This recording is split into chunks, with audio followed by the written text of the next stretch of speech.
All right, I'm going in.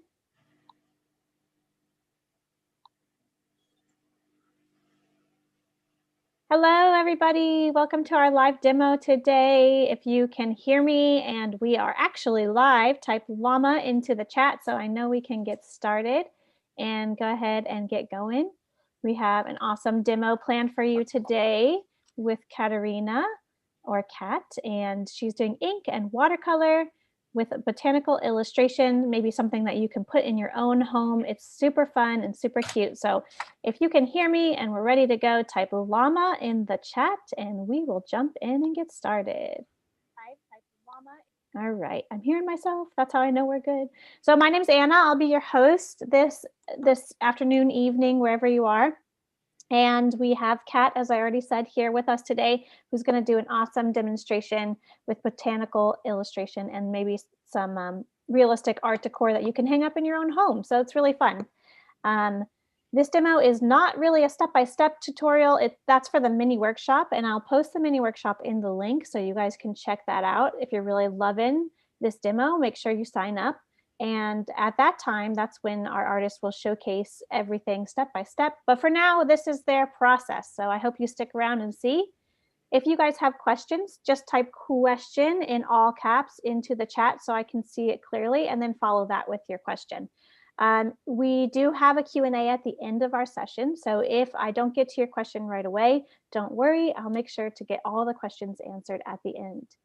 We do these free live demos pretty much every day now. So make sure you subscribe to our YouTube channel and turn on the notifications so you can stay up to date with what's going on with our Etcher demos. The next one is tomorrow, Sunday, June 27th at 12 p.m. Eastern Standard Time with Pedro Luiero, and he's doing people sketching and capturing human figures in an urban scene. So that's really fun. If you love sketching people, make sure you jump in and join us for that one. And for today, let me introduce you to our artist. We have Kate with us. Kate, welcome. We're so excited to see your work and to get to know you a little bit. Hello, thank you for having me here. My name is Kateryna Kylitska, and I also create under the name Wind on Paper because Kateryna Kylitska is kind of hard to spell. So I'm watercolor artist and illustrator. I create botanical, architectural, and lifestyle illustration, and I can show you some examples of it. So this is some botanical illustration of inspired by British spring. So I just wanted to do some flowers in a soup bowls. It sounds a bit funny, but to me it sounded romantic. It's so cute. So I live in London. This is Greenwich and Greenwich Observatory.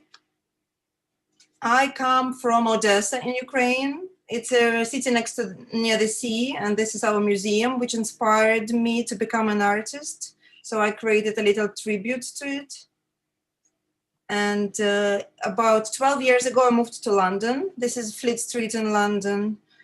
And I studied here in Central St. Martin's College.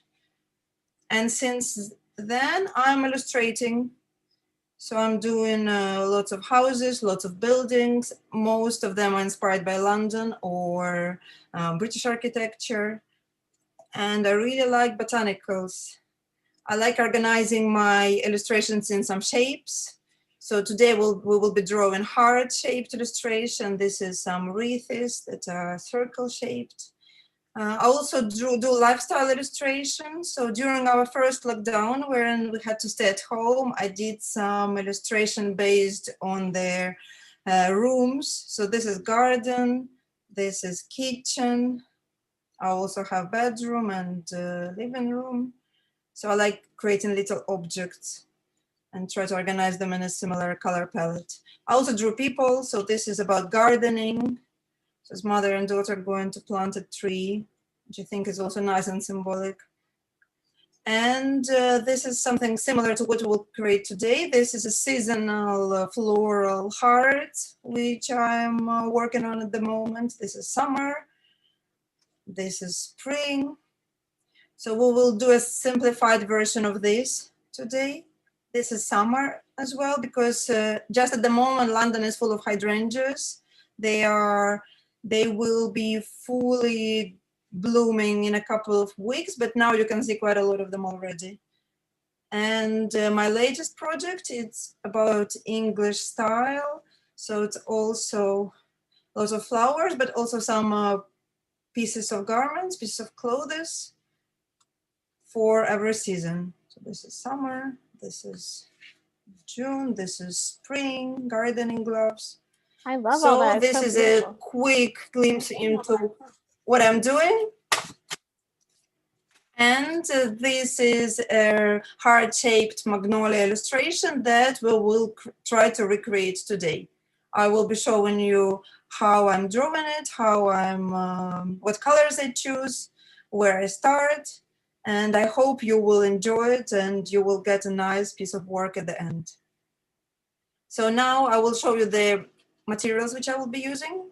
So I will be using Etcher notebook with a watercolor, it's called watercolor block. It has nice thick watercolor paper. I always use watercolor paper which is textured. You can see textures even now through your camera, hopefully. Move a little bit closer. I like how the paints flow on it and still keep their texture. So this will be my brushes. So these are also Etcher brushes. So you see, you can have lots of them. I use mostly small ones because I don't create big pieces of work at the moment. But if you want to create something big, you can use thicker brushes. So I will use number 3 and number 6. But it doesn't really matter. You don't have to use numbers 3 and 6. You can use something closer. You can use number 1 and number 5, for example, or something like that. Even actually 1 will be enough if you have only 1 brush. So we will not do anything that needs a specific number. So these are my paints, also Etcher watercolor paints. So they have a nice palette with many colors. You should need it's enough for you for almost any piece of art or design that you would want to draw. So I mixed my paint directly on these little palettes, which I like. I don't need anything else. It's quite compact. You can close it and take it with you everywhere. And there's a space for the brushes. So you can just put them here and take them with you if you want to sketch anywhere. So this is my setup. Also, I need a pencil. Any pencil will do. That's the one that you can erase after all. I have an eraser, which again, I just had it. Yes, it's an eraser. Any eraser would do. Then I use a black ink pen. So I use the one from Muji, which is 0.38. Maybe this is not better see, but it can be slightly thicker or slightly thinner. Then sometimes I use some markers, but it's optional. So you can reach the same effect just with a pen. And to make our work quicker, I pre-made half of a heart. So as you can see, so we make our heart, in order to make our heart symmetrical, we can just draw around it, flip it over, draw around it, and then we will have a ready heart, and we can just start filling it with flowers, leaves, branches, whatever we prefer. So this really speeds up my work. I can just create, if I need to create a series of designs in the same shape, I just make a little template and then draw around it. And you don't need to think about how to make it symmetrical. That's a great idea, because then you can keep the shape the same the whole time too. Yeah, this is one for the harder shapes, especially for symmetrical shapes, it's very easy.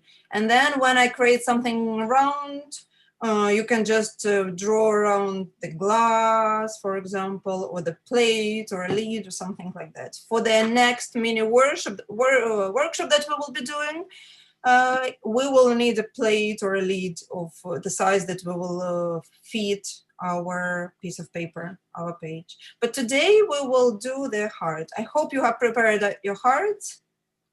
So I will start by drawing around my heart. And Kateryna, can we just recenter the So I'm just trying to see, like, it doesn't have to be perfect.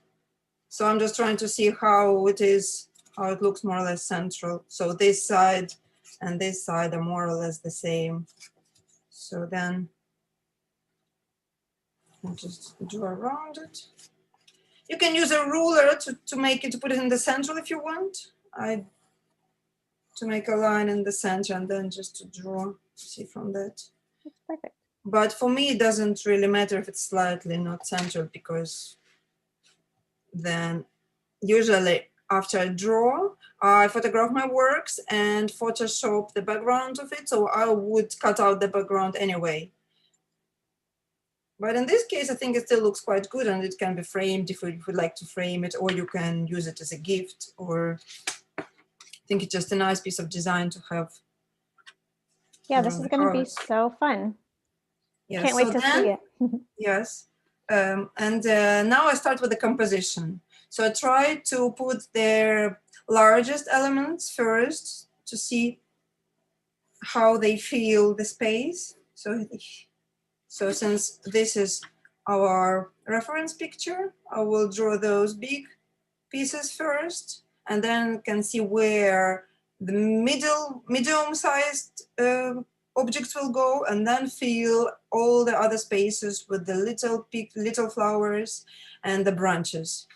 I also try to make sure I have enough of green so it looks nicer to balance the bright pink, and then to see where the blue would go the best. With the branches, it doesn't really matter by the color because they're quite neutral, but with the flow, it looks nice when it goes on the both sides. So I try to keep in mind it at the time when I'm drawing. So now I'm doing the composition of the big objects. So this is our biggest flower, is this one.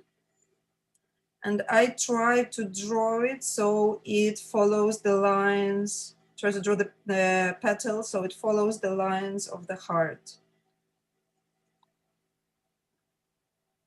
I like feeling shapes with their botanicals, and this is like a little assignment that I give to myself, and then I see how it works. It's like a little game. Will it work well? Will I be able to fill in the shape with buildings, which is the hardest, because the flowers, the easy thing with flowers that they can grow any direction and you cannot really go wrong with them. And when you draw buildings, you cannot really change it. So you need to find the right angle of the buildings that will fit the shape.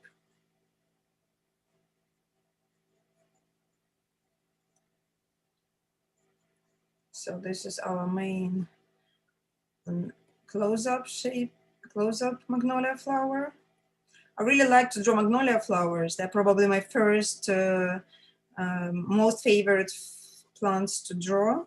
And in London, in end of March, in April, we have so many of those trees, which are just beautiful, especially after the cold winter. And this winter was very rainy, and other winters are usually cold and gloomy. And then you see those trees full of pink flowers, just make me happy, make everyone happy, I think.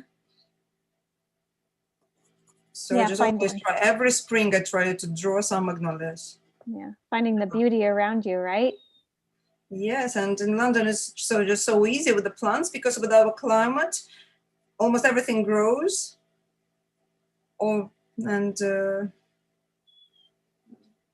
I think they're doing, people doing a very good job with gardens and gardenings, especially the royal parks.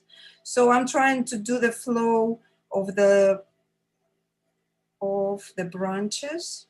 So here would be the medium element, and here I will put another medium-sized flower, and the big petal will overlap it a little bit. So I combine drawing. So at first I do the little setup, then I start drawing with a pen.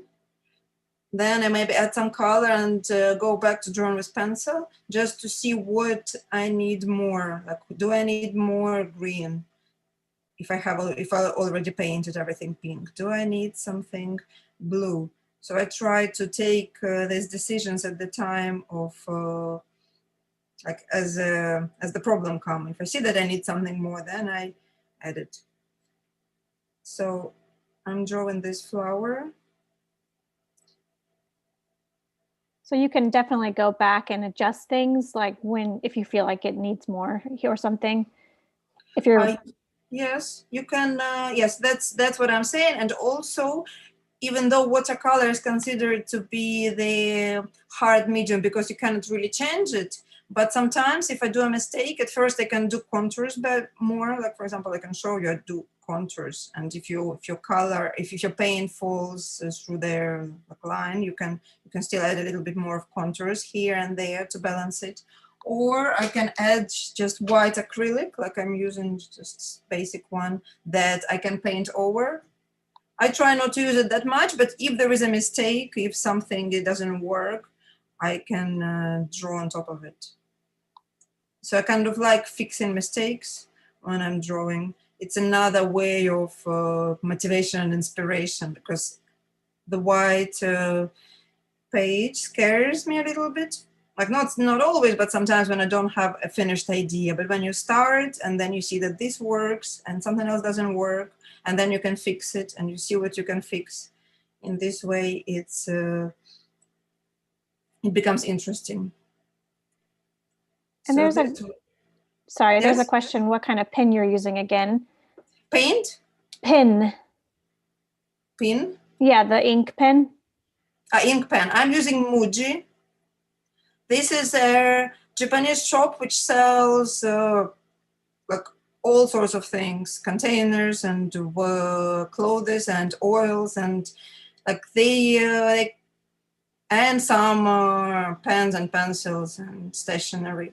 So I like it because it doesn't really flow when I draw on top of it. Well, it flows a little bit, but you need to let it dry. But before I was drawing with other pens, like gel pens and ink pens, and they also work. Because I'm trying to, like, I'm not really using anything special. I'm trying to use whatever I have, and sometimes I run out of one kind of pen, and I just use whatever I have at home. So as long as I have nice paper and a brush and watercolor paint, which like doesn't have to be any specific, like you just need basic colors, I would create what I need to create. Because I like solving problems. Then if I have some other, maybe even the marker will do some work, especially if you create it bigger scale, because my work is quite small. That's why I need a thin pen. But if I would do something like bigger than A3, then the marker would do as well. I'm Gotcha. actually thinking about doing something bigger.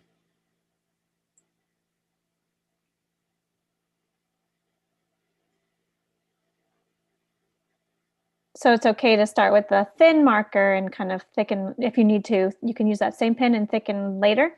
Yes, I think, and later after I finish with the paint, after I have the color, so that is the last bit of work, a bit boring for some people, but also a bit, you can find it as a way of meditation, or like, I like how my work becomes very decorative when it's all finished with all their contours. And with the contours, as you can see here, it's a bit thicker. So at the bottom, I tried to make them thicker. In the middle, I tried to make them thicker. So it adds some volume. And then when I just do this, I just turn on some podcast or some music or something, so I can educate myself or just have fun while I'm doing that. That's a good idea to kind of relax while you're finishing it up. Yeah, so you just, like, at first when you make decisions, when you look for reference pictures, it's especially if it's a work for client, it can be a little bit stressful, because if you don't know if it will work, if they will like it. But when the work is finished and you just need to do the contours, you can still do the work, but also like relax a little bit. Yeah, you're I like, know that oh, it's not for everyone, because some people would find it boring, mm-hmm. but I like boring work. And it's not that boring, because you're still doing a creative bit. You can find some things which you didn't think of before. When you're drawing over again all your elements, you can see that maybe it would be better to add a little bit of more intense color somewhere. So you see, I don't really care much about drawing the exact same shape because it doesn't really matter because the flowers can go in any direction and be any shape. If I were to draw people or architecture, I would be much more careful because with people, it's the trickiest. It's either you either have likeness or you don't have likeness. And with architecture, if you don't take care of perspective, their building will just fall on one side or another. So I cannot be as careless when I'm drawing something. With more detail, yeah. So this would be the more the closed bit of flower. So I'm noticing your initial sketch was just very simple shapes, and now you're kind of adding the more details as you go. Yes, I'm drawing with a pen here, but if you're not confident, because I'm quite confident in that, in our college, they were forcing us to draw with a pen, so we get the confidence. Because when I was starting, I was quite scared to draw with a pen straight away because you can make a mistake. But then with the flowers, it's almost no mistakes because there is a shape and then you fill it in with anything. Like you cannot go wrong with it. Like if this petal would go here, it would still be fine. If it go here somewhere, it would also be fine. Yes, but if you are not confident, like if you feel scared, if it is one of your first drawing, you can just do everything with a pencil, then just draw on top of it, and then wait a little bit so the ink dries and erase the pencil. So this might be the way to start if you're not sure that how it will be or the result will be. Gotcha. So you don't have to jump right in if you're feeling a little bit. Yes, you absolutely don't have to. You make it look so easy and beautiful. If you want, I can draw one of the flowers with a pencil first. But with me, because I did this drawing before, I don't really worry about it. But I can just show you that even with the sketch, it's for me to see how the direction of the petals. It's not really about the details, just to see how it will grow. So here's will be one of our branches and another branch.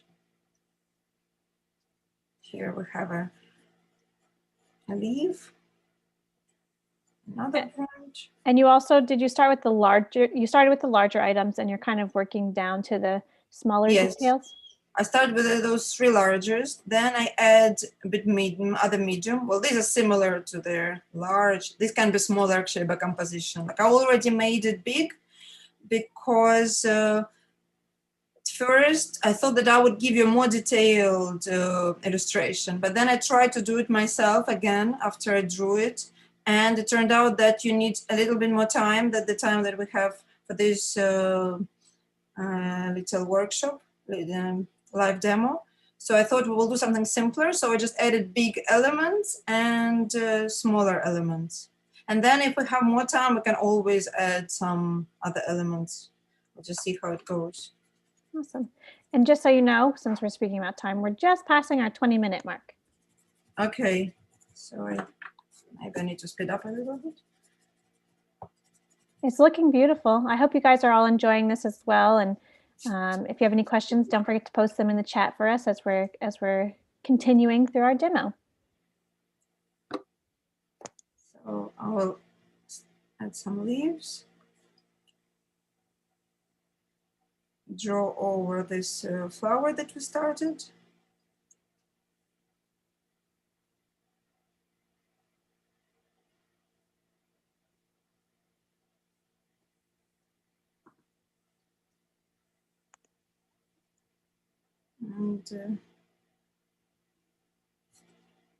And so we have a leaf here. So I try to keep in mind all the colors that I will be having, just so they nicely work together and balance each other. Because when it's too pink, it's maybe a little bit too well, I'm not sure that too bright is the right word, but maybe too pink. Oh, funny it sounds. So I really like pink color, but I like to balance it with green and maybe blue, so it looks fresher. Maybe fresh is the right word. That makes sense. So it's not like you're, I don't know, is it safe to say like it would be kind of just too much color? You try to avoid and mix it up a little? Yes, probably.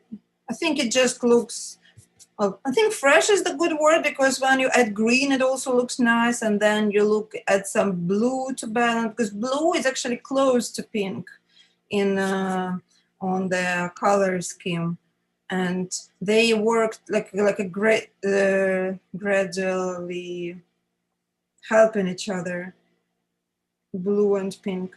So now I have a little bit of flows of where the branches would go. So I have the leaves. I will add the veins for the leaves, so it helps me to see the leaves. And usually when I have most of the color, most of the main big flowers, I start adding some paint.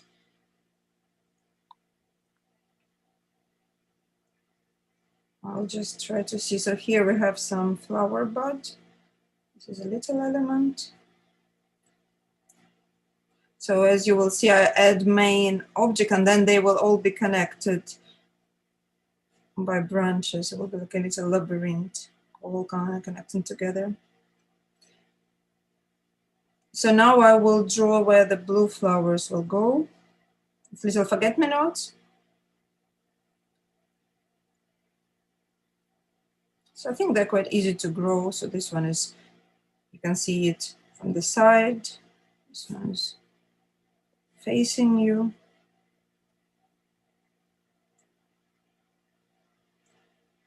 I love those little flowers. They're so pretty. I think I like adding little tiny flowers to most of my work. I think they just add some extra detail, and details makes everything looks a little bit more interesting. So little forget-me-nots. So here I'll have set of forget-me-nots. I think it's almost impossible to get wrong with forget-me-nots. They work with everything. They're very easy to draw. And they're so cute. It's really adding a lot to the composition. It looks great.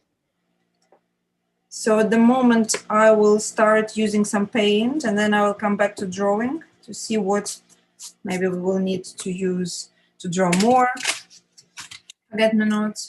Maybe we won't. So I will use the bigger brush. And also my important material is just a paper towel, because when there is too much water, too much paint, I always, it takes excess of it.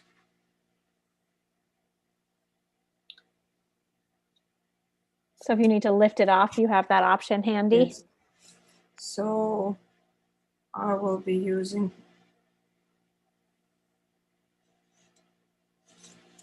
some of the pinks. It doesn't really matter what pink you use, because then you can, so this is a bit too bright.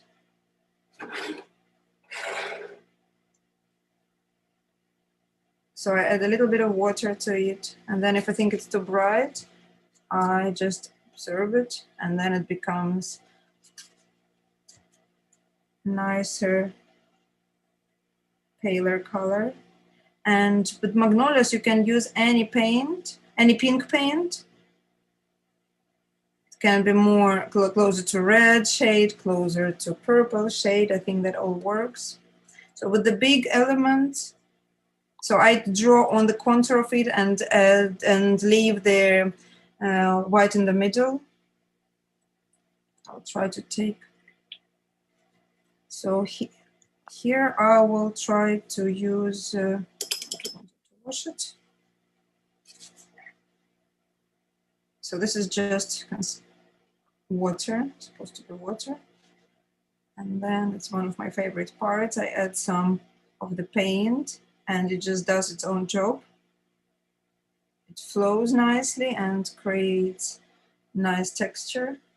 Then I wash my paint again. my brush again and do something similar. So just try to add water along the contour and then take a little bit of paint and then it just travels wherever it travels. That's such a fun technique. That's so fun. So if something is too much, you can just use the tissue, paper towel. So, and then I think this is the most fun part on the big elements. I just do it all the time. So you add some water. So here's not even completely clear water. It has a little bit of paint to it.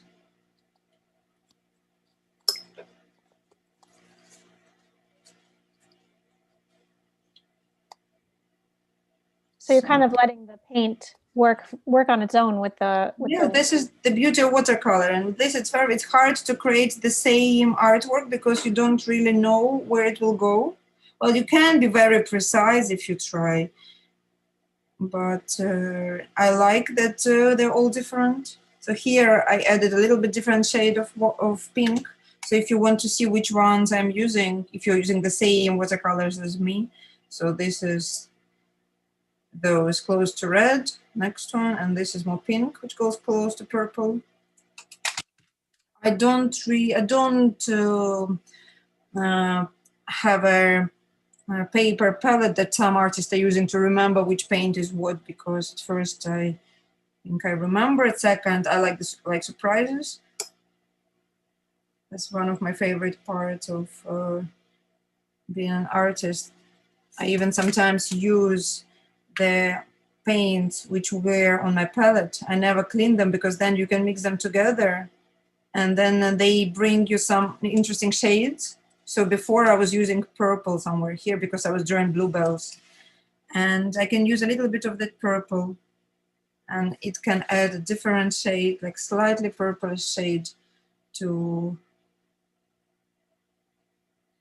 my next drawing. That's a good idea. It's kind of fun. Keep the adventure of the art. Yes, I was using it because when I was studying oil painting, I was having a palette with oil paints, which don't really, like if you know, oil paints take longer to dry and they're always there, and then you mix them and you can reuse them. And I try to use similar technique to watercolor.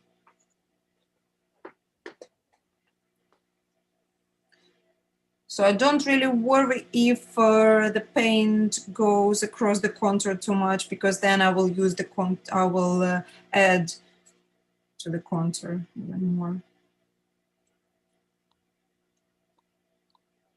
And I see that some of you guys are following along with us today, so I'm just going to put our hashtag for you guys to share your wonderful work with us. It's a hashtag #EtYourStudio, and you can tag us on Instagram or Facebook. And I'm also going to put Kateryna's Instagram on there as well. It's @WindOnPaper, so you can share with her as well. Thank you. Thank you very much. I would be really excited to see what other people have created. I have done some workshops in London, but I don't really do live online workshops very often. So it would be very exciting to see what it came of such an experience. Yeah, it's so fun when you do share your work and we can see like the little differences from everybody's, right? Yes, even my own work has differences. So then we can compare what I did, because I don't remember what exact line I used. I know the principle of my work, but then it's always different, even when I create the same. And it's always exciting. This is the beauty of surprise of the watercolor as a medium. So I try to, as you can see, I try to leave white bits in the middle. And this one, the big ones. So I'm just using, adding a little bit of water. Will that be like the highlights of the flower that you leave white? Yeah, it will be some of the highlights. In some cases, I will be adding more paint a bit later, because now I just try to make the main colors just to see how it all is going. Just to see what else is needed. Because now we have all these pink elements. Probably these are all our pink elements. And then we will see where we need to add greens, where we need to add something else. The blue. Okay, so I think at the, oh, I forgot about those two little ones. So we're a little bit done with their main, with the main flowers. Then I will come back. I see that I would like to have some green here. So we have green here and here and here. So here, like some green. Here would be good to have some green. So I start adding the leaves to it and drawing the branches. So with branches, it's also quite hard to make a mistake because they are not perfect. Like you want the organic shape, which just goes a bit curvy, wobbly, whatever word you use.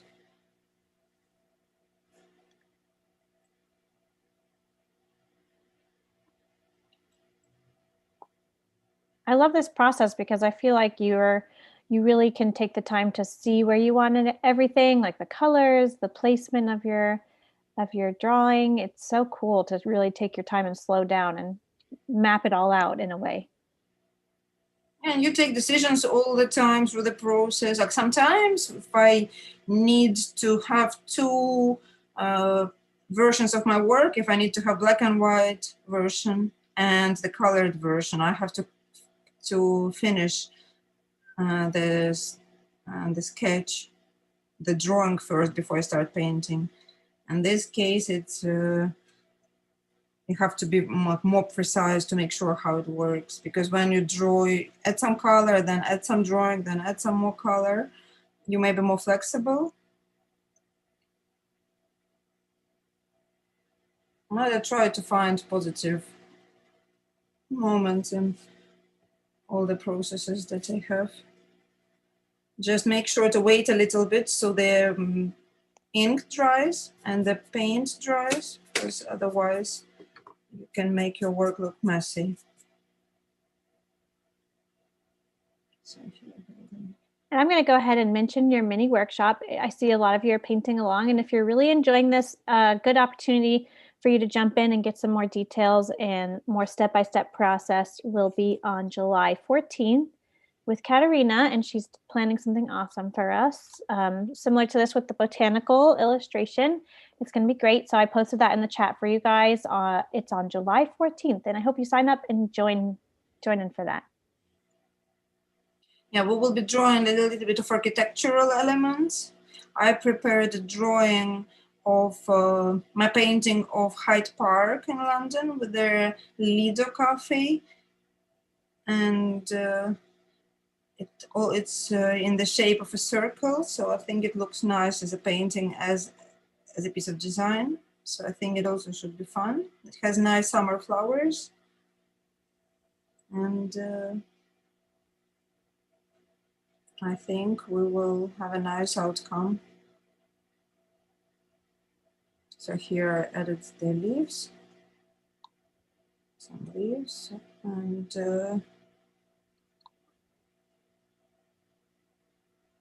I will add another leaf here.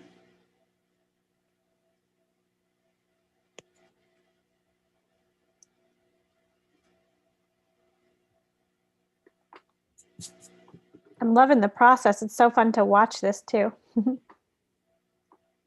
So here it looks already different than we did then and the previous ones. So those little round things, I think are like flower buds. I know that some magnolias have it and many trees have it. Here's the branch. And whenever I have a space, for example here, which is not covered by petals, I can also add some bit of their branches. And because it's like we're lucky that branches can take any shape, so I just take any shape which I think might work. So I think it's all quite simple because you just need to keep in mind the composition and the colors, and then have enough patience to finish the contours. This is my method that I'm using for my drawings. I will add a little leaf here. I just think it will look good. I don't have it on the reference picture, but I'm going a little bit away from the reference. It's not 100%. It's okay. That's the fun of it, right? Just changing it here and there. Yeah, because I didn't try to make those flowers exactly the same. That's why I have some spaces somewhere where I didn't have on the original drawings. So I just tried to keep the main idea of it, but sometimes in some places I add more branches or more leaves or something else. So I think I almost finished with their,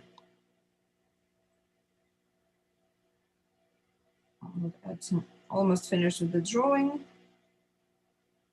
I'll add another flower here.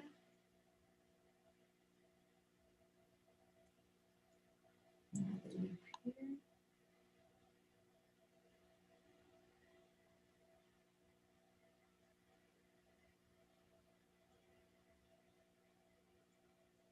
So when I draw, I try to have some logic in my drawings. Well, the way I call it logic, I try to use the flowers which are seasonal and grow and bloom at the same time. Keep it So like to me, it's not very comfortable to combine the autumn flowers and spring flowers, because they don't really bloom together in our area. But sometimes they might work. Like I also always try to find some solution. Like if I have to draw a house and certain flowers, because sometimes I have that kind of commission, I try to do it on their side. On one side it's summer, on the other side is autumn. So it looks a little bit divided. But in my own personal work, I pick the flowers that are seasonal and blow and grow at the same time. So I think I added most of the elements, and we can start painting. awesome. And we're just passing the 40-minute mark. So we did the drawing, we did some of the flowers. Let's do the leaves. So when I do the leaves, I try to use different shades of green. And I also like to adding some color in there on one side and on another, like on the bottom and on the top. And then maybe add some other shade of green in the middle. And it doesn't have to be the same for all the leaves. I like to add different shades because it looks richer. When the leaves are little, you can just make them all green. When it's too much water, too much paint, I remove the excess of it.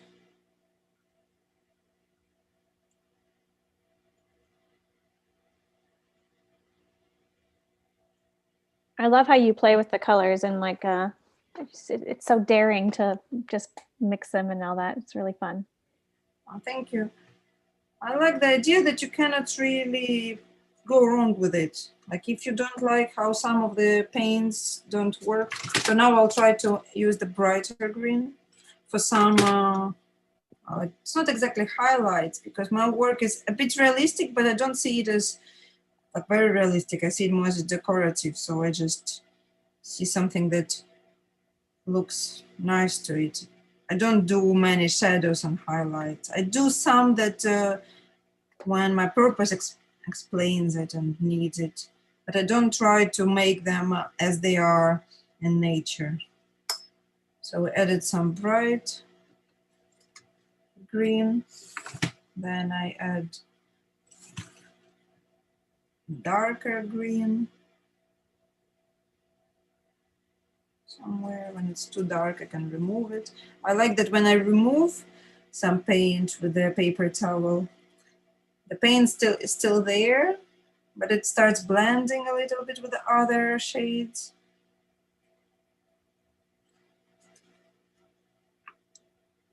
So is the darker color more towards the end of the leaf?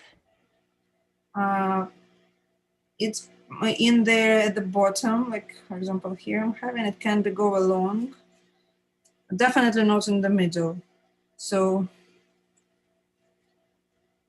more at the beginning of the leaf, but sometimes I can add it at the end if it feels right. So this line is a little bit too obvious. I will add some water to make it, to blend it.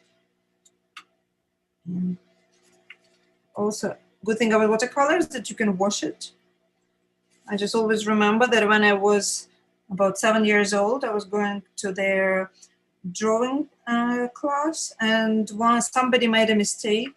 I think they spilled some paint on their drawing, and the teacher just took it to the sink and just washed it. Just, I don't remember, with a hand or with a sponge. And I was very impressed. And she just washed it, and then if it dried, you could continue drawing. And if there are waves on the paper, you can use an iron with a steamer. You can Google this technique, how to get rid of the waves on your paper. It takes a night.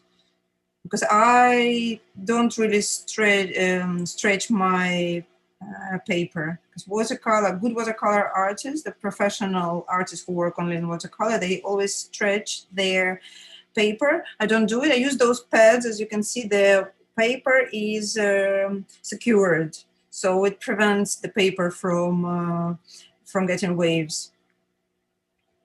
But sometimes there are still some waves if you use lots of water. And in this case, you can use an iron and then put some books on top of it and leave it overnight, and it will solve your problem if you need it. Yeah. But there's even, yeah. Oh, sorry. I was just going to say about the paper. It does have a really nice all the way around the edges, so it holds it together, like you were saying. It's really convenient so you don't have to worry about taping it, right? Yeah, this is what I'm talking about. Mm-hmm. But when I say stretching the paper, it means that you use a wet brush, so the paper becomes like expand a little bit, and then you stretch it, and then tape it. So that's what I was saying. That's watercolor artists who work on a wet technique, because there are different techniques of using watercolor. And so I will try to do there some flowers now. I took some blue and I draw it on there along the contours. Or maybe we'll take a smaller brush because this is quite small. But even that brush the bigger brush would also work. And since I'm announced that I will have smaller brushes, it's not completely right. Oh yeah, I can see the blue looks so good with those colors like you were saying before. Yeah, and we will add some yellow in the middle. It will also make some nice bright elements. So I will use the lemon yellow in the middle of those forget-me-nots, and some lemon yellow and bright yellow for their hearts of the flowers, like here where we have them.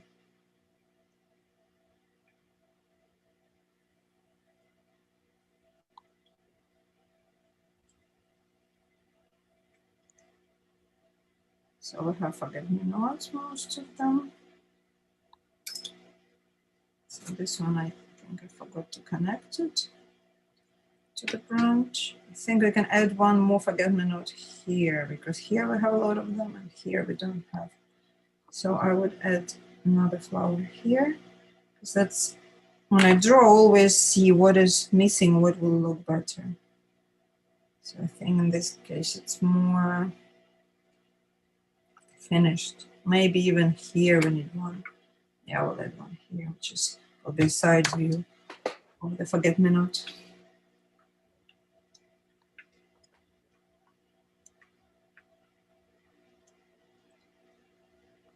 It looks so cool. I love and seeing it come together.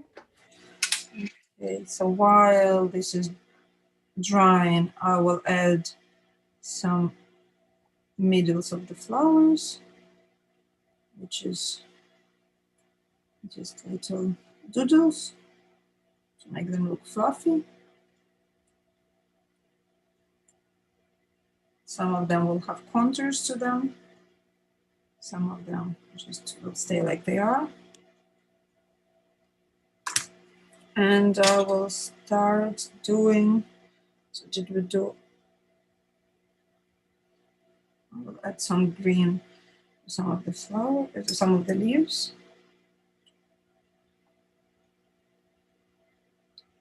So I'm using different shades of green. This is a bit too much water. So this is the green shades which I'm using. I know that on the camera they all look black. And when I start using the paints, I remember which one is stands for what, and also the pattern there, the order they're organized. But also, if I use something else, it may just be an interesting idea to see. Maybe it will work even better. So I add little green to those little buds, and I think this is a green leaf. I think that's it with the green. Oh, this is a leaf. Yes, now I will do the branches. The branches I try to combine several. As you can see here, it has a little bit of green. Oh, not green, a little bit of gray and purple and brown. I like when it has different colors, so it looks three-dimensional. Often I use the colors which I already have on the palette, just some remains of the colors, and then I just add them somewhere, because it might have a nice complicated shades which I wouldn't think of if I were to mix them. So they look, most of the time they look gray already, because the mix of colors will bring it to gray.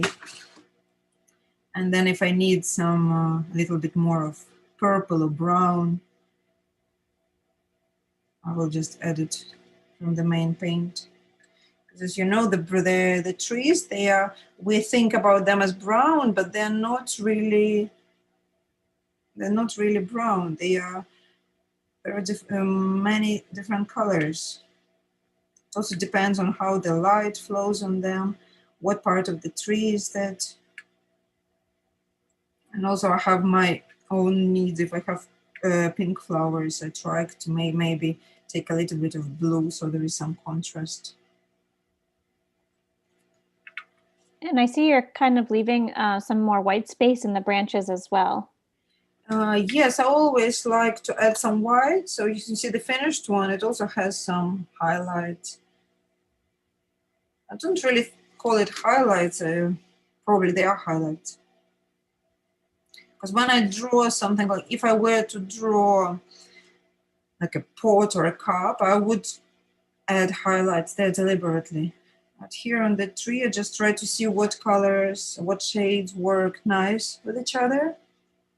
And closer to the petals, I will make them darker, so I will use some blue. Also mix it with whatever I have here. And closer to the petals. And closer to those curly parts of the branch, which stands out, like here and there. I might add a bit of blue, a bit of brown. And because watercolor is a transparent paint, they sometimes overlap each other nicely. So I'll take a little bit of brown. So I know that on this screen when I'm trying to present, you don't really see my paint. This is probably a problem. But then you will not be able to see the close-up. So by layering them, they're all kind of showing through, and is that what you were saying? Yes, like maybe it would be easier to show the whole paint here. Then I don't really know where to place it so you could see the because I'm left-handed and I have my paint here on the left as well. I just don't think what would be the best solution. So I could use the paint and you could see it too. Gotcha. It sounds a bit... I think you're doing a great job telling us as you go. I'm trying to show you the paint which I'm using. If you were using the same etcher paint, I could tell you the names of the paint. Because when I got the paint and they were all individually wrapped, I cut out those stickers and put them on my paint so I remember how they're called. That's a great idea. For example, this is cobalt blue. What a good tip. To me, it doesn't really matter how they're called, as long as they do the job nicely. Yeah. And we are getting close to our end here. We can keep going, Kateryna, until you feel like a good stopping point. But I'm going to open up the chat to some Q&A time. If you guys want to start typing in your questions, and I can pass them along to Kateryna as she's finishing up some of the details here. It's really coming together so nicely. I love seeing all the colors play together. Okay, I will do the yellow elements now. I need a very clean brush for the yellow elements because yellow is very light color. So I'm adding lemon yellow. It's the brightest yellow that we have in the palette. In every watercolor palette, there are usually two kinds of yellow. And also I'm adding this in the centers of our forget-me-nots.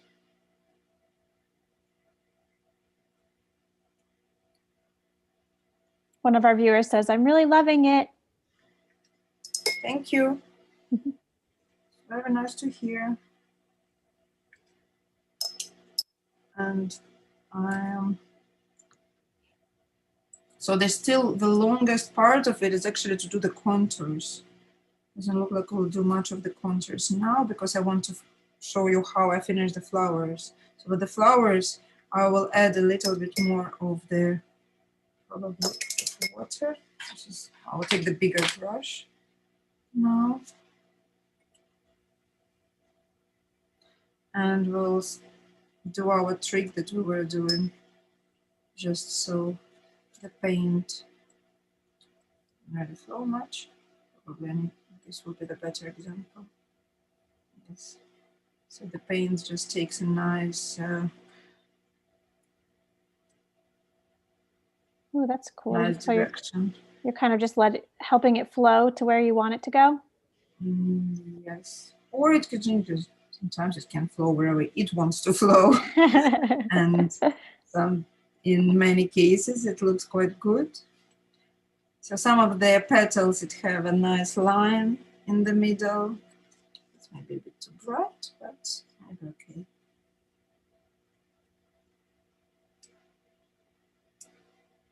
So in the inside it also would be a bit brighter than on the petals. So you're just adding more pigment to make it brighter? Yes, I'm adding more pigment, so it means less water and more actual paint. Or you can add the same pigment, then another layer of pigment, maybe even of a different shade. Like now I switched to a more redder shade and you see that they blend together. So here's more red to this side and more like pink purple to the other side. So closer to the heart of the flower, to the middle of the flower, I'm using the brighter. You can add a little bit of purple if you want. So you can see I'm not really mixing colors much. I mix them directly on the paper. Like sometimes if I need something particular, if I don't have that paint, I would mix them on the palette. But here I just use it while they're still wet. Here it's, so I'll add some of the purple.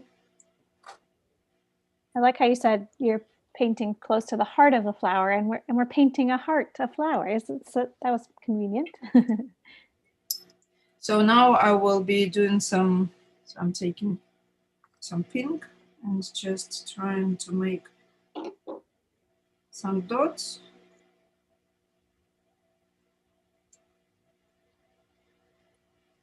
If your that petal of mine is wet, it's even, that's a nice shape.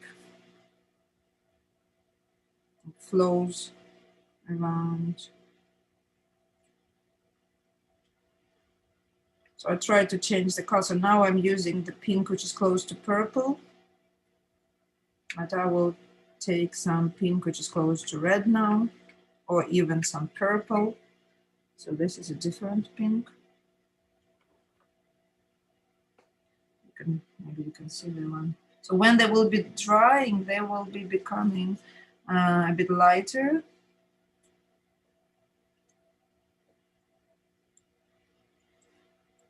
So it dries a bit lighter. Yes, it dries a little bit lighter. And not too light, it's still nice colors. Do you ever find you have to go back and brighten any colors? Yes, at the end, sometimes I think that if I need something closer to the middle or closer to the, for example, here, to separate the flower from the outer petals, I can add more. Sometimes I do it at the very end when I think that it lacks some contrast.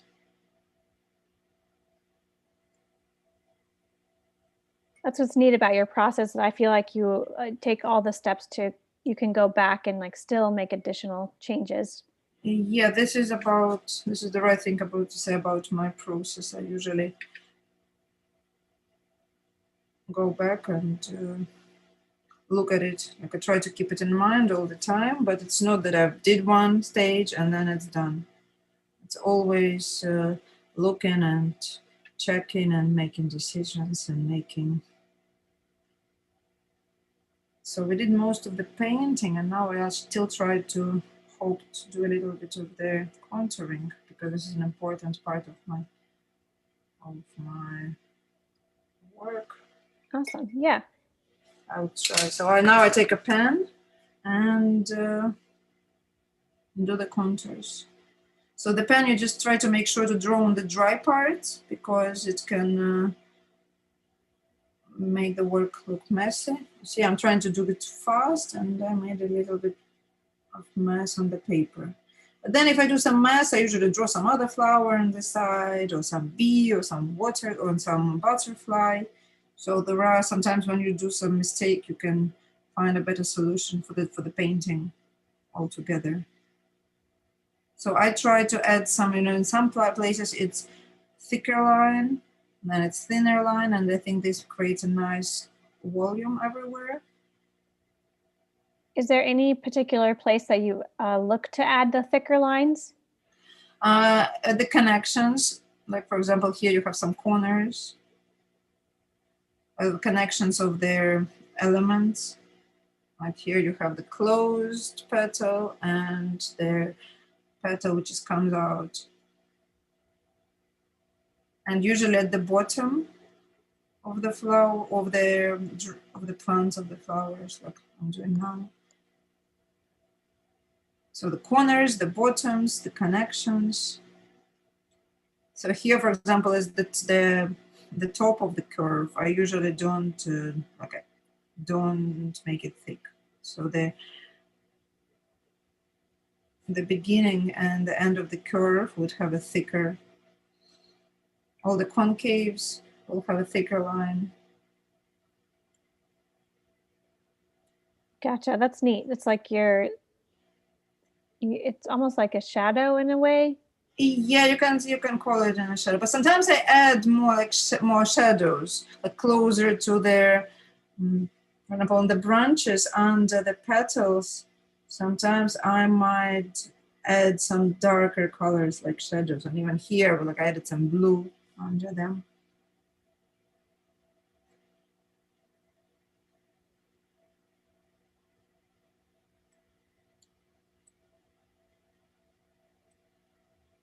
So this is quite a lengthy process. This is when you were talking about you can turn some music on though, right? And Yes. relax. In this case, I'm usually listening to some podcasts about some interviews, try to learn about something. I like when people are talking about, just the podcasters inviting different kind of people, even about science or film directors, so I can educate myself on other spheres of life. So now I'm listening to the audiobook about their fairy tales, about how they're all based on the historical facts, and that is quite interesting and thought-provoking. That's really neat. You can kind of just relax and ease into those final lines. Make it look And then beautiful. after you finish that, your hand might hurt a bit. It depends how intense you are doing it. Like if you are quietly just listening to what you're doing, and then you just want to have the result, and you don't worry about the deadline or anything, then it's probably fine. So in the forget me notes, I also add the little dot in the middle.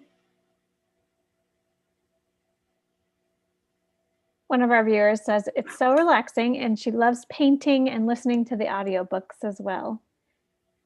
Mm-hmm. We got some relaxation tips from you today too. Yes, it's like I like that my work is made of different stages, and also like I do some photoshopping with my work as well. So you see now I switched to the marker, and you actually can do the thicker lines. I forgot it. You can do it. Some thicker lines with the marker. Maybe even save you time. Sometimes the marker doesn't make the smooth texture, but on the top of the marker I can go with a pen. And I'm just going to pop in the mini workshop. So if you guys really loved this and you want some more, we have a mini workshop with Kateryna on July 14th.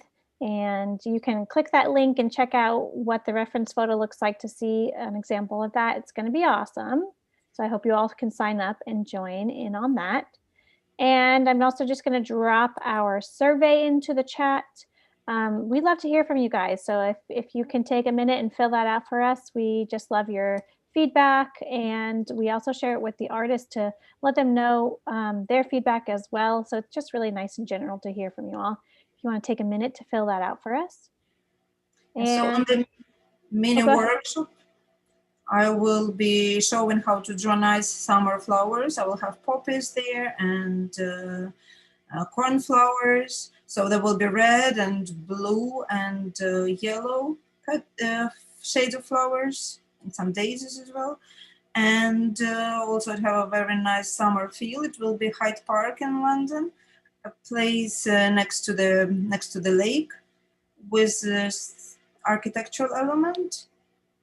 It's like a 19th century cafe building, that sounds so looks lovely.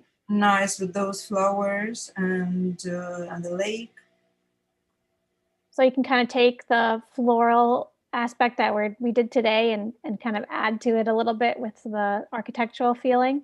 Yeah, exactly that. That's exciting. So we will have some oversized flowers as we're doing now, and they will be on the side, and in the middle there will be lake, and in the back there will be a little building, and it all will be in the shape of the circle. So I will also show you how to make a composition with it all, and how to make a nice summer painting.